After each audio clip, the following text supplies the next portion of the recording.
한국 사람들은 격투기를 하기엔 겁이 너무 많아요. 이번에도 제가 쉽게 이길 겁니다. 일본 격투기 사상 첫 10연속 KO 행진을 벌인 KO 괴물 모리 이오스케 선수가 한국 선수와의 경기를 앞두고 인터뷰를 하고 있습니다.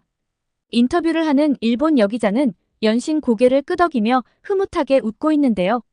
놀랍게도 한국 선수와의 경기가 시작한 지 얼마 되지 않아 말을 잃은 채 조용히 눈물만 흘렸다고 합니다.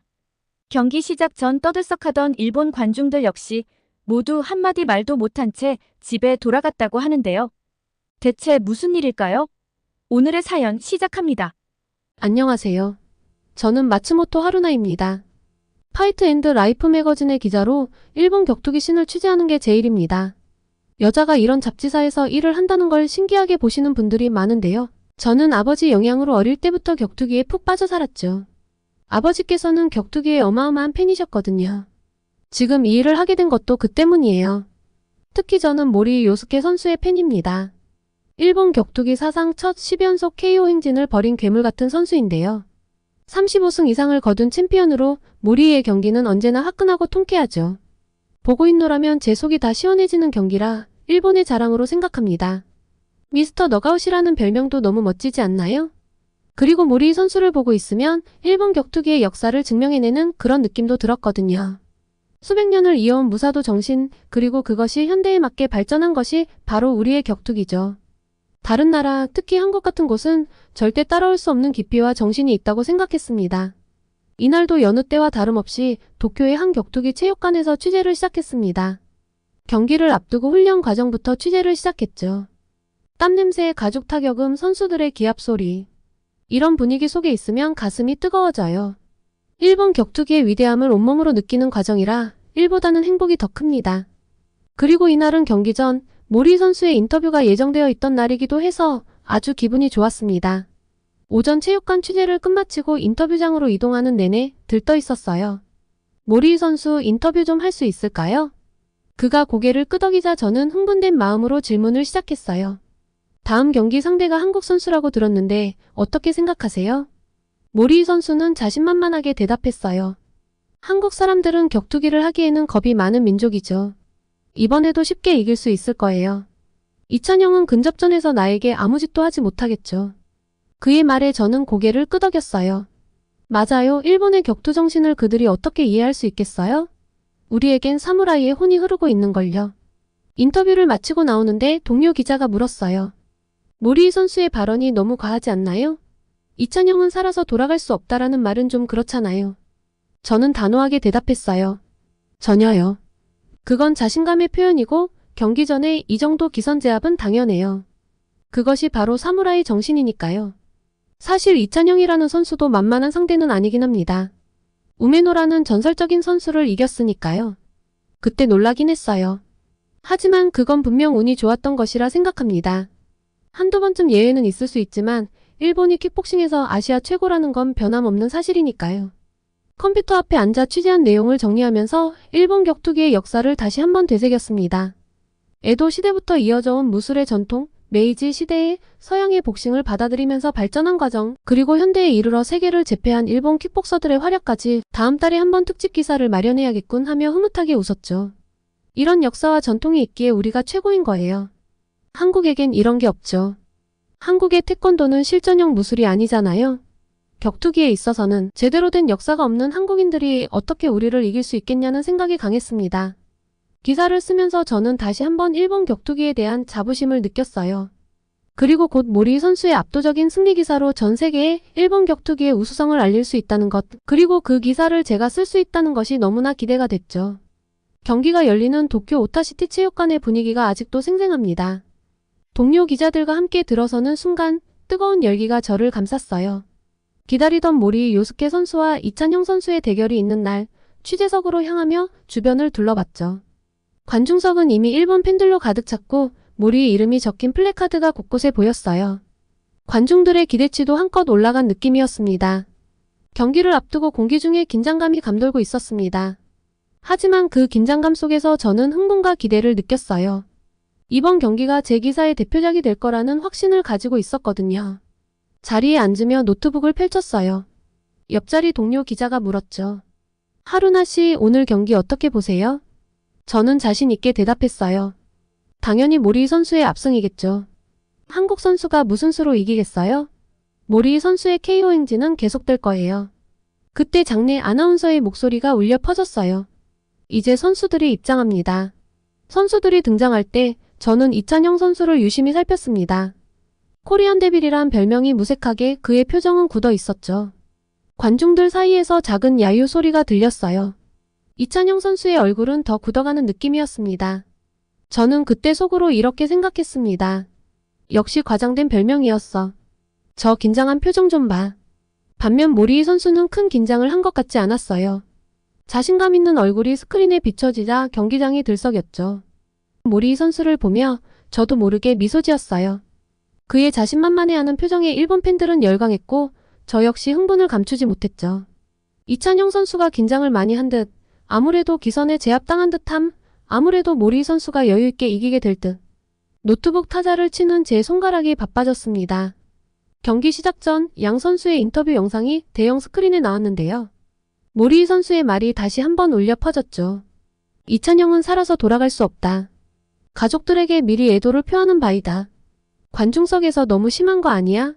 라는 말이 들렸지만 저는 혀를 쯧쯧 찼습니다. 이런 기세도 없이 어떻게 격투기를 하겠어요? 드디어 1라운드가 시작됐어요. 그런데 예상과 달리 이찬영 선수가 돌변했습니다. 긴장한 표정에 앳된 얼굴은 온데간데 없고 눈빛이 돌변했습니다. 완전히 달라진 모습에 모리 선수도 놀란 것 같았어요. 시작부터 망설임 없는 훅으로 공격하는 그의 패기에 저도 모르게 감탄을 하고 있었습니다. 물론 모리 선수도 강력한 바디샷으로 반격했지만 이찬영 선수는 전혀 흔들리지 않았어요. 오히려 더 과감하게 나아갔죠. 저도 당황스러웠지만 모리 선수의 표정에서도 혼란이 읽혔어요. 일본 해설자들조차 말을 잃은 채 경기를 지켜보고 있었죠. 이찬영 선수는 경기 초반부터 로킥과 바디블로, 연타를 앞세워 공격하는 모리 선수를 상대로 훌륭한 스텝과 훅 카운터로 대응했어요.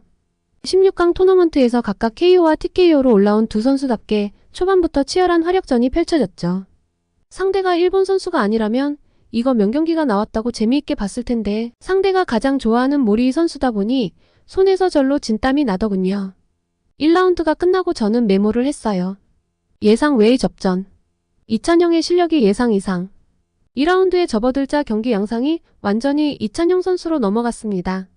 이찬영 선수가 로킥으로 모리 선수의 하단을 흔들더니 어퍼컷과 양우 콤비네이션을 섞어 모리 선수를 압도하기 시작했어요. 힘과 기술면에서 모리 선수를 앞선 이찬영 선수는 교묘한 로킥 페인트 동작으로 상대를 속인 후 갑자기 좌우훅 연타를 퍼부었죠. 모리 선수의 고개가 젖혀질 만큼 강렬한 타격이었어요. 그리고 이찬영 선수의 레프트가 정확히 모리 선수의 턱에 꽂힌 순간 모리 선수가 쓰러졌어요. 첫 다운이었죠. 경기장이 순식간에 조용해졌습니다. 하지만 모리 선수는 불굴의 의지로 다시 일어났습니다. 그런데 모리 선수의 눈빛이 흐려 보였어요. 총기를 잃은 느낌이었죠. 경기가 재개되자 이찬영 선수의 공세는 더욱 거세졌어요. 보통 이길 확률이 높아지면 들뜨거나 방심해서 오히려 다운을 당하는 경우가 많은데 이찬영 선수의 집중력은 정말 놀라웠어요. 시간이 갈수록 모리 선수가 기세에서 밀리는 것이 눈에 보였죠. 그때 저는 깨달았어요. 경기 시작 전 이찬영 선수의 표정은 긴장이 아니라 그저 포커페이스였던 거예요. 저뿐만 아니라 일본 측 해설자들도 모두 당황한 기색이 역력했죠. 얼마 지나지 않아 2연속 훅이 정확하게 꽂히며 모리 선수가 두 번째 다운을 허용했습니다. 눈물이 날 것만 같았어요. 경기는 이제 급격히 이찬영 선수 쪽으로 기울었습니다. 두 번의 다운을 당하고도 필사적으로 일어선 모리 선수. 이쯤 돼서 경기를 끝내야 할 것 같다고 생각했는데 일어나더라고요. 그래, 저게 사무라이 정신이지. 하지만 경기 결과는 이미 보지 않아도 알 수 있었습니다. 그리고 모리 선수가 다시 일어난 지 얼마 되지 않아 이찬영 선수의 양웅 연타를 피하지 못하고 결국 실신 KO를 당하고 말았죠. 이찬영 선수의 완벽한 KO 승이었습니다. KO. 승자 코리안 데빌 이찬영. 심판의 선언과 함께 경기장은 믿을 수 없다는 듯한 침묵에 빠졌어요. 모리 선수는 턱뼈에 금이 갔는지 제대로 일어나지도 못한 채 의료진의 도움을 받고 있었어요. 나중에 확인해보니 정말로 턱뼈에 금이가 한동안 고생했다고 하더라고요. 일본 너가웃 단체 대표격으로 토너먼트에 출전한 모리 요스케의 패배에 경기장 안은 충격에 휩싸였어요. 코리안 데빌로 소개된 이찬영 선수의 힘, 기술, 카리스마가 장내를 완전히 압도한 순간이었죠. 저는 할 말을 잃은 채 멍하니 링을 바라봤어요. 제가 알던 일본 격투기의 우수성, 그리고 한국 선수들에 대한 편견. 이 모든 것이 한순간에 무너진 것 같았어요. 한동안 저는 멍하니 앉아 있었는데요. 주변의 소음도 동료들의 말소리도 들리지 않았죠. 머릿속은 온통 방금 본 경기 장면들로 가득했어요. 어떻게 이럴 수가 있지? 일본의 자존심인 모리이 선수가 이렇게 허망하게 지다니. 저는 혼란스러운 마음을 추스르지 못한 채 중얼거렸습니다. 동료 기자가 제 어깨를 두드렸어요. 하루나 씨 인터뷰 준비해야 해요. 이찬영 선수가 곧 올 거예요. 그 말에 저는 현실로 돌아왔어요. 맞아요, 저는 기자예요. 이 충격적인 결과를 취재해야 해요. 하지만 제 마음은 여전히 혼란스러웠죠. 링 밖으로 나오는 이찬영 선수에게 다가갔어요. 그의 눈빛은 경기 전과는 완전히 달랐어요. 승리의 기쁨보다는 차분함이 느껴졌죠. 이찬영 선수 축하드립니다. 승리 소감이 어떠신가요? 떨리는 목소리로 물었어요. 이찬영 선수는 잠시 생각하더니 대답했어요. 먼저 모리이 선수의 빠른 회복을 빕니다. 그는 정말 강한 선수예요. 제가 이길 수 있었던 건 열심히 준비한 결과라고 생각합니다. 승리를 위해 많은 분석을 했죠. 그래서인지 엄청나게 강하다는 생각이 들지 긴장을 하지 않은 것 같아요. 펀치 타이밍이나 스피드가 제가 더 우위에 있었던 것 같고요. 기존에 연습했던 기술이 첫 다운으로 이어져서 신기했습니다. 승리에 취하지 않고 상대방을 존중하며 담담하게 내가 준비를 열심히 한 것이 통했다라고 이야기하는 차분함과 겸손함. 저는 또 한 번 놀랐어요. 예상과는 너무나 다른 모습이었죠. 경기 전 자신감을 넘어 오만함까지 보인 모리이 선수와는 대조적이었어요. 경기 중 특별히 신경 쓴 부분이 있나요? 네, 모리이 선수의 강력한 로킥과 바디샷을 조심했어요. 그의 공격을 피하면서 제 기회를 노렸죠. 다행히 계획대로 잘 풀렸습니다. 이찬영 선수의 차분한 분석에 저는 감탄했어요. 그의 말 한마디 한마디에서 경기에 대한 깊은 이해와 상대방에 대한 존중이 느껴졌거든요. 인터뷰를 마치고 자리로 돌아오는데 머릿속이 복잡했어요. 제가 알고 있던 일본 격투기의 우수성, 그리고 한국 선수들에 대한 편견. 이 모든 것이 한순간에 무너진 것 같았습니다. 취재석에 앉아 노트북을 펼쳤지만 무슨 말을 써야 할지 도무지 모르겠더라고요. 일본 선수의 패배를 어떻게 기사화해야 할지, 이찬영 선수의 예상 밖의 모습을 어떻게 표현해야 할지 너무 어려웠습니다. 이렇게 기사를 쓰기 어려운 적은 처음이었던 것 같아요. 하루나 씨 괜찮아요? 옆자리 동료가 걱정스럽게 물었어요. 네, 괜찮아요. 조금 생각할 게 많아졌네요. 저는 힘없이 대답했어요. 그때 문득 경기 전 모리이 선수의 인터뷰가 떠올랐어요. 한국 사람들은 격투기를 하기에는 겁이 많은 민족이라고 했던 말, 그리고 이찬영은 살아서 돌아갈 수 없다고 했던 오만한 태도. 반면 이찬영 선수는 승리 후에도 상대방을 존중하고 겸손한 태도를 보였어요. 하지만 자기 확신과 자신감은 넘쳤죠. 사실 제가 생각하던 파이터의 가장 이상적인 모습이었습니다. 그런데 그게 한국 선수라니. 더 놀라운 건 일본 대표 선수를 꺾고도 들뜨지 않고 겸손한 태도, 그리고 자기 자랑이 없는 모습이었어요. 격투기 종목 특성상 자기 과시를 하는 선수들이 많은데 이찬영 선수의 모습은 정말 감탄스러웠죠. 이것이 한국의 힘인가? 저도 모르게 그런 생각이 들었어요. 기사를 쓰기 시작했어요. 하지만 평소와는 다른 내용이 되더라고요. 단순히 경기 결과를 전하는 것이 아니라 이찬영 선수의 실력과 인품, 그리고 제가 느낀 충격과 깨달음까지 솔직하게 썼어요. 오늘 경기는 단순한 승패를 넘어 우리에게 많은 것을 생각하게 했다. 국적과 상관없이 진정한 강자의 모습이 무엇인지, 그리고 격투기 정신의 본질이 무엇인지를 보여준 경기였다. 기사를 마무리하면서 저는 깊은 숨을 내쉬었어요. 이 기사가 어떤 반응을 일으킬지 걱정도 됐지만 한편으로는 제 솔직한 감정을 표현할 수 있어 후련했죠. 집으로 돌아가는 길, 도쿄의 밤거리를 걸으며 생각에 잠겼어요. 오늘 하루로 제 인생의 많은 것이 바뀐 것 같았어요. 일본 격투기에 대한 맹목적인 자부심, 한국 선수들에 대한 편견이 모두 무너진 특별한 날이었습니다. 그 충격적인 경기 이후 저의 격투기를 바라보는 시각이 완전히 바뀌었어요. 일본 선수들만을 응원하던 제가 어느새 이찬영 선수의 소식을 기다리고 있더라고요. 하지만 갑자기 찾아온 코로나 때문에 격투기 경기들이 줄줄이 취소되었어요. 모든 선수들이 힘들겠지만 저는 특히 이찬영 선수가 걱정됐어요. 아무래도 격투기는 실전 경기 경험이 중요한데 이렇게 경기를 못하면 어쩌나고요. 그렇게 2년이라는 시간이 흘렀어요. 저는 그동안 온라인으로 할 수 있는 인터뷰들을 진행하며 선수들의 근황을 전하는 데 집중했죠. 일본 선수들뿐만 아니라 한국 선수들의 소식도 꾸준히 다뤘어요. 특히 이찬영 선수의 훈련 영상을 볼 때마다 그의 열정에 감탄했죠. 그리고 드디어 2년 8개월 만에 대형 경기가 열렸습니다. 라이즈 슈퍼패더급 챔피언 타이틀 방어전이었죠. 주인공은 다름 아닌 이찬영 선수였어요. 경기장에 들어서는 순간 예전과는 다른 느낌이 들었어요.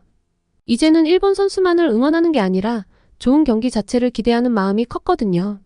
이찬영 선수의 모습은 여전했어요. 침착하고 겸손한 태도, 하지만 링에 올라가는 순간 변하는 강렬한 눈빛까지. 경기는 치열했어요. 이찬영 선수의 상대도 만만치 않았거든요.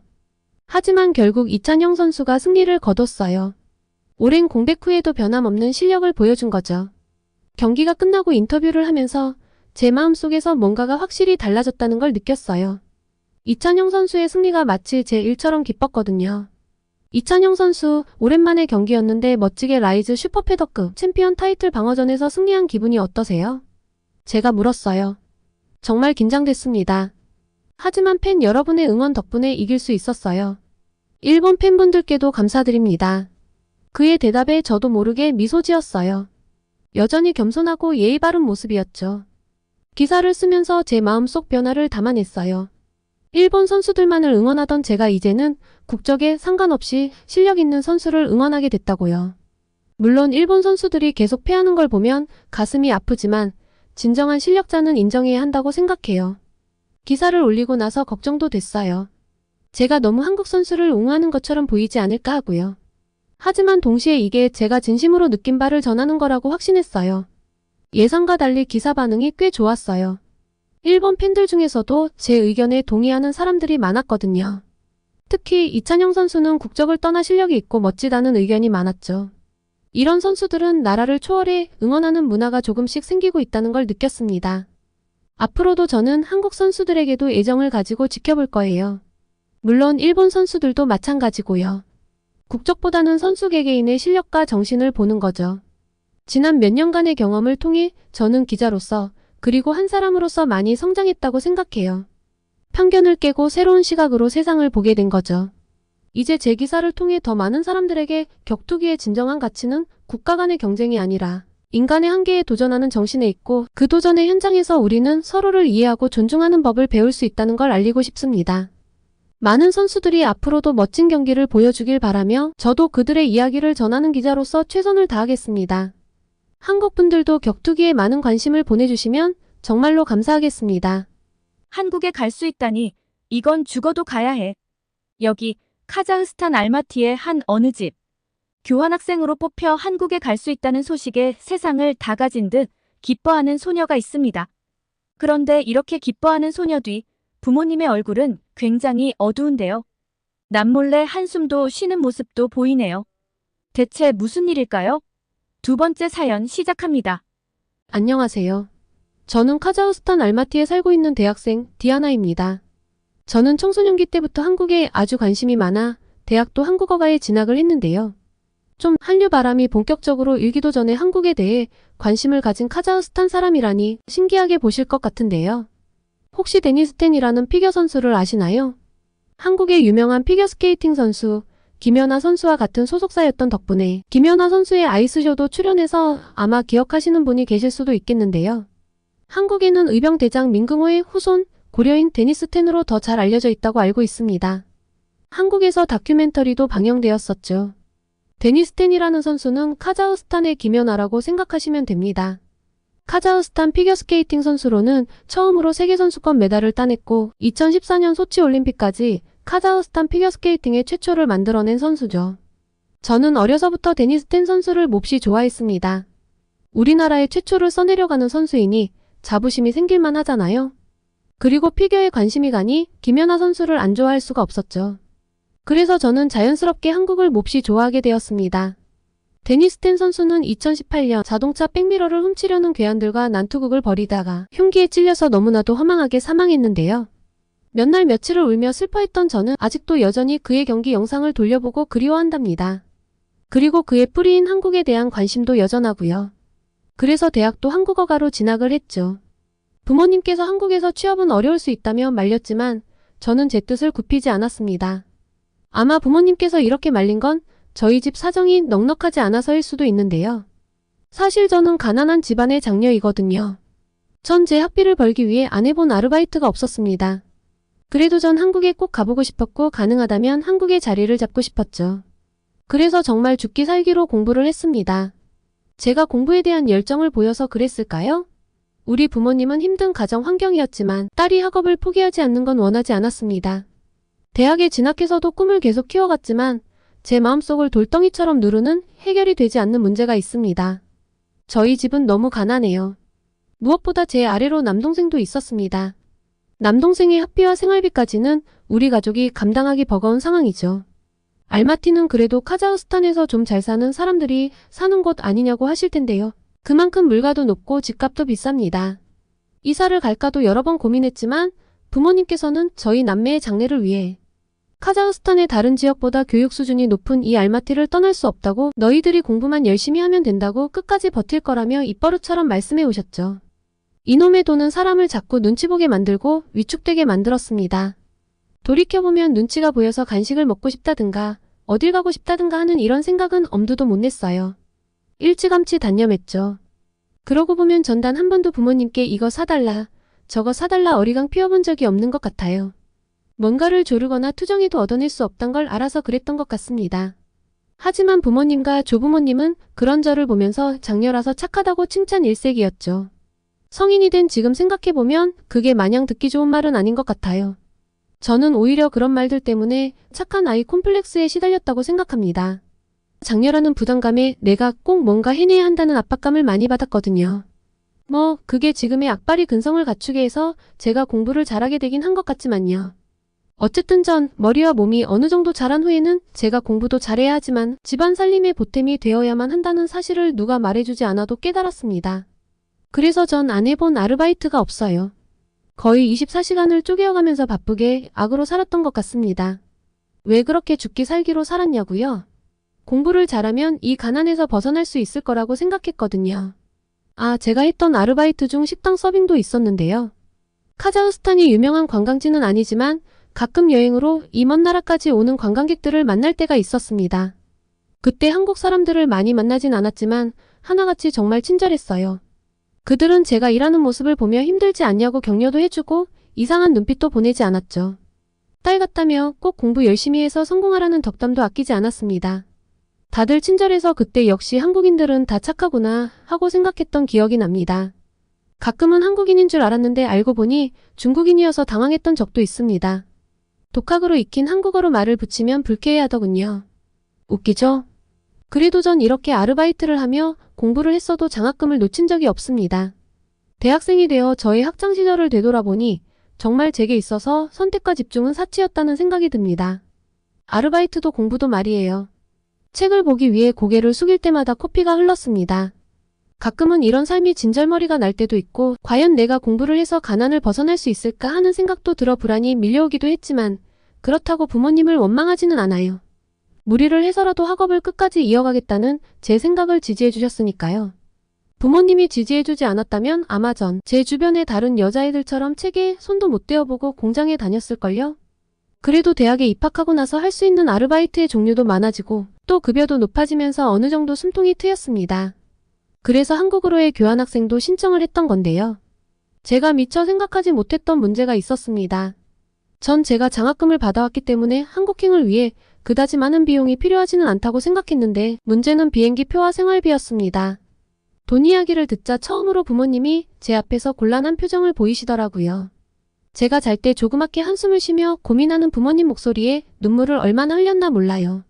전 제가 장녀이기도 하고 철이 일찍 들었던 만큼 집안 사정에 대해서는 잘 알고 있었어요. 그리고 큰 돈을 당장 구할 곳도 없다는 사실을 누구보다 잘 알고 있죠. 이렇게까지 지원해 주신 것만으로도 감사하니 부모님을 원망할 순 없지만 돈 때문에 이번 기회를 포기한다면 평생 한국에 가볼 수도 없어. 제가 꿈꿔온 삶이 멀어질 것만 같았습니다. 저는 한국이 너무 간절했고 한국에 가야만 했어요. 우리 가족을 위해 배려하는 것도 필요하다고 생각했지만 저는 이번만큼은 포기하기가 어려웠죠. 그리고 힘겹게 부모님께 이 생각을 전했고 부모님께서는 너무나 감사하게도 거의 전 재산이라고 할 수 있는 500만 원을 선뜻 제게 건네주셨습니다. 우리 딸이 여태껏 잘해왔던 것처럼 한국에 가서도 잘할 수 있을 거라 믿어. 그러니까 투자하는 거란다. 투자자를 실망하게 만들지 않게 내가 잘할 거라 생각해. 우리 딸이 성공한다면 정말 우리 집안의 큰 자랑거리가 되겠구나. 아버지의 말에 눈물이 왈칵 쏟아졌습니다. 그리고 전 정말 감사한 마음으로 한국에 발을 디딜 수 있었죠. 공부하기 위해 온 한국은 정말 마음에 들었습니다. 데니스 텐 다큐멘터리에서 보았던 반짝반짝하고 세련된 한국은 정말 환상적이었죠. 공부도 정말 열심히 했어요.